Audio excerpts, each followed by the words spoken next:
आऊंगा। जुम्मा की नमाज के बाद, शुक्रवार की नमाज के बाद दिल्ली की जामा मस्जिद जाऊंगा। मैं जानता हूं कि वो मुझे वहां जान से मार देंगे, लेकिन इस अपमानजनक जीवन से वहां जाकर मर जाना अच्छा है। ये आदमी कभी नहीं सुधर सकता। बात कर रहा हूं नरसिंहानंद सरस्वती की। नरसिंहानंद सरस्वती ने दिल्ली की शाही जामा मस्जिद पर 17 जून को पहुंचने का ऐलान कर दिया है। 17 जून को दिल्ली की शाही जामा मस्जिद पहुंचने का ऐलान यति नरसिंहानंद सरस्वती ने किया है। सबसे पहले आप वीडियो देख लीजिए। अगले शुक्रवार 17 जून 2022 को इस्लामिक किताबों को लेकर, कुरान और इस्लाम के बारे में जो लिखी हुई किताबें हैं इस्लाम मुसलमानों की, उनको लेकर जुम्मा की नमाज के बाद, शुक्रवार की नमाज के बाद दिल्ली की जामा मस्जिद जाऊंगा। क्योंकि उस दिन वहां पर बहुत बड़े बड़े मौलाना, आलिम, फाजिल लोग आए होते हैं। लाखों लोग नमाज के लिए जामा मस्जिद में इकट्ठे होते हैं।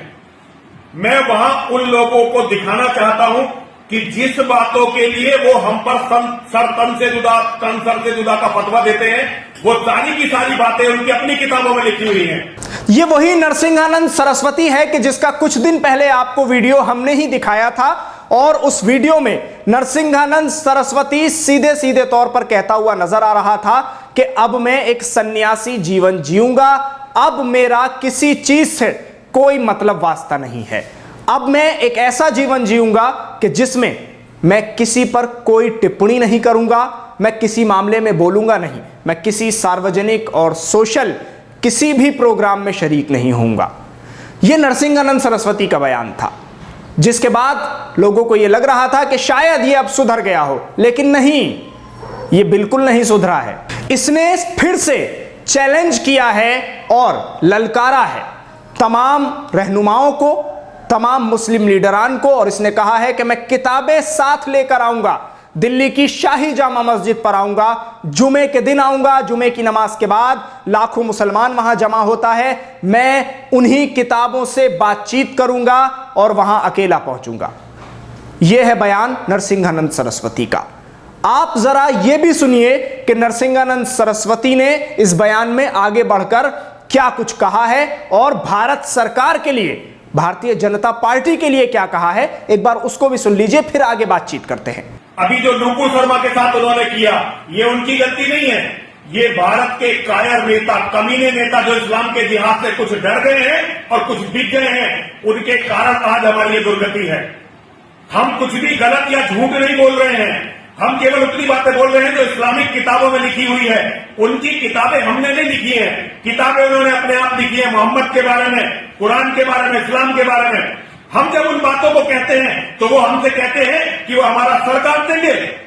और जिस तरह से वो पूरी दुनिया में जिहाद मतलब इस्लामिक आतंकवाद फैला रहे हैं, ये उनकी किताबों में है। तो यह है यति नरसिंहानंद सरस्वती का वो बयान कि जो इस वक्त सोशल मीडिया पर बहुत तेजी से वायरल हो रहा है। लोग लिख रहे हैं दिल्ली पुलिस के लिए, दिल्ली पुलिस फौरन इस पर रोक लगाए, इसके बयान के बाद इस पर कार्रवाई की जाए, वरना 17 जून जुमे का दिन है और जुमे के दिन नमाज के बाद इसने पहुंचने का ऐलान किया है दिल्ली की शाही जामा मस्जिद, तो माहौल बिगड़ने की भी आशंका है। ऐसे में अब देखना है कि दिल्ली पुलिस क्या कार्रवाई करती है और किस तरह से नरसिंहानंद सरस्वती को दिल्ली पुलिस रोकेगी। क्योंकि नरसिंहानंद सरस्वती ने अपने इस बयान में एक बात और कह दी है। नरसिंहानंद ने कहा है कि मैं अकेला पहुंचूंगा और मुझे मालूम है कि वहां मुझे मार दिया जाएगा। सुनिए जरा ये वाला पॉइंट भी। मैं चुनौती देता हूं पूरी दुनिया के मौलानाओं को, 17 जून 2022 को वो दिल्ली की जामा मस्जिद में आए और मैं बिल्कुल अकेला आऊंगा। केवल किताबें, मोबाइल और जितनी भी बहुत सारी जो सीडियां हैं वो लेकर आऊंगा, ताकि मैं उन्हें दिखा सकूं कि उनके मौलाना क्या बोलते हैं। मैं उन्हें दिखा सकूं कि मुसलमान क्या बोलते हैं उन बातों के बारे में जिन पर वो हम पर फतवा लगा रहे हैं। आज कितने शर्म की बात है, ऐसा लगता है कि इस्लाम की गुलामी इस देश में आ गई है। कोई भी इसे स्वीकार कर ले, लेकिन मैं नरसिंहानंद गिरी इसे स्वीकार नहीं करूंगा। मैं जानता हूं कि वो मुझे वहां जान से मार देंगे, लेकिन इस अपमानजनक जीवन से वहां जाकर मर जाना अच्छा है। क्यों? क्योंकि सारी दुनिया समझ तो ले कि नुपुर शर्मा या हम जैसे जो भी लोग बोल रहे हैं वो सच बोल रहे हैं। 10 दिन तक नुपुर शर्मा के बयान के बाद खामोश रहने वाली भारतीय जनता पार्टी ने जब 3 घंटे का विरोध हुआ खाड़ी देशों में, तो उसके बाद किस तरह से एक्शन लिया, वो एक्शन कुछ लोगों को बिल्कुल भी हजम नहीं हो रहा है। और वो लोग कौन हैं? वो लोग हैं नरसिंहानंद सरस्वती की मानसिकता रखने वाले लोग। कुछ लोग ये कह रहे हैं कि आंतरिक मामला है और इस पर कैसे बाहरी देश बोल गए। आंतरिक मामला जरूर है, लेकिन मामला जुड़ा है मुसलमानों के प्रॉफिट मोहम्मद सल्लल्लाहु अलैहि वसल्लम से, और उनके फॉलोवर्स सिर्फ हिंदुस्तान ही नहीं बल्कि दुनिया का शायद ही कोई कोना ऐसा होगा कि जहां प्रॉफिट मोहम्मद के फॉलोवर्स ना हो। तो जहां जहां फॉलोवर्स होंगे वहां वहां इस मामले को लेकर आवाज उठाई जाएगी।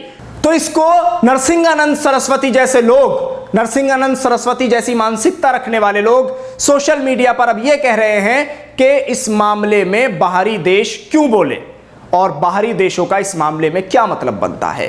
तो उनको सीधा सीधा जवाब यही है कि मामला जरूर आंतरिक है, लेकिन मामला जुड़ा है मुसलमानों के प्रॉफिट से।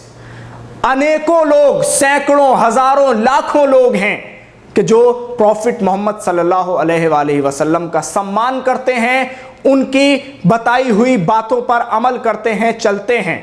और सिर्फ मुसलमान ही नहीं बल्कि मैं आपको अनेकों ऐसे हिंदुओं के नाम बता सकता हूं जो प्रॉफिट मोहम्मद के सम्मान में खड़े होते हैं, और जब उनका नाम आता है तो सर झुकाकर उनकी एहतराम और उनकी इज्जत करते हैं।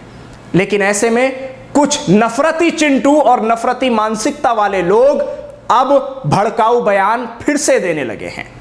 शायद अब उन पर कार्रवाई हो जाए, क्योंकि बीजेपी ने अपने 2 प्रवक्ताओं के खिलाफ तो कार्रवाई की है, मगर इस वक्त नरसिंहानंद सरस्वती के खिलाफ कार्रवाई अगर होती है तो यह खुद में एक बड़ा मैसेज जाएगा।